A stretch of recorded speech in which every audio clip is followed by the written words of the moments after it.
So, full time in Thomond Park was Leinster 28, Munster 7. It was definitely a bit of a stodgy affair. I think it's fair to say Leinster deserved winners, 4 tries. Can't take anything away from them. Like other games this season, they get a bonus point, largely due to performances of big name players. Andrew Porter was immense off the bench, for instance. Henshaw and Ringrose were fantastic in midfield. Munster, with their 19, 20 injuries, whatever it is, not deserved to get anything on it. Scrum was poor, line-out was very poor as well, and ultimately a Munster team that's missing so many key parts of their pack are going to struggle. You know, they were also without, of course, Jack Crowley, Taki Abrahams, Jim Caolon and Alex Nankville in the back line, as well as Craig Casey. But this was a game won and lost in the tied 5 exchange. Munster, I think you could see, even just looking at the substitutions, the fact that Niall Caolon and Dion Buller went 73 minutes before they were replaced probably tells you all you need to know. The game was over at that point. You know, Leinster had just got their 4th try. You know, Munster had no way back into it at that stage.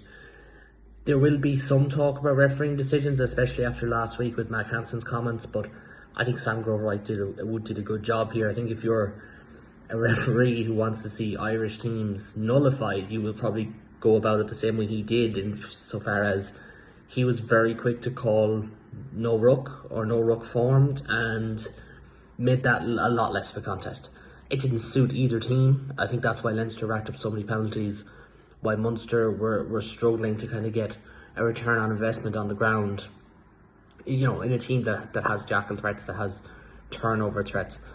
But Sam Grover-White had a really good game, and he deserves a lot of credit for that. Leinster they move 10 points clear at the top of the table now, I think it is. Of course, the Bulls have 2 games in hand to try and close that gap down to about 8 points, but it's where Leinster need to be at this point in the season. They will send the kids down to South Africa. You feel like, so potentially that final round game against Glasgow could be the one that decides who finishes top, and from there potentially decides who wins the title. It's very hard at this point, and I know the lads will touch on Edinburgh, Glasgow, but it's very hard at this point to talk about who's going to win the URC and look away from Leinster and Glasgow. They're the 2 most complete teams. Leinster's attack still has struggled to fire. Every single one of their tries was made because of front 5 power. It was made because of their breaks, because of strong carries as opposed to line breaks or strong set piece.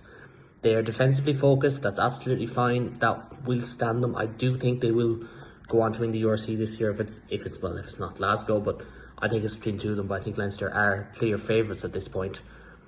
They have some issues to work on in that regard. Like they could end up in a battle in Europe, but that's a different conversation where they need their attack to fire.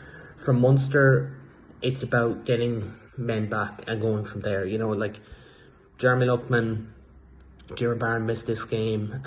Sean Klein is out on the kind of medium to long term absentee list. Peter O'Mahony will be back soon. Conor Murray will as well, and Jack Crowley, but Craig Casey's out. Jim Caolon, Taki Abrahams, Alex Nankville all out for a few months.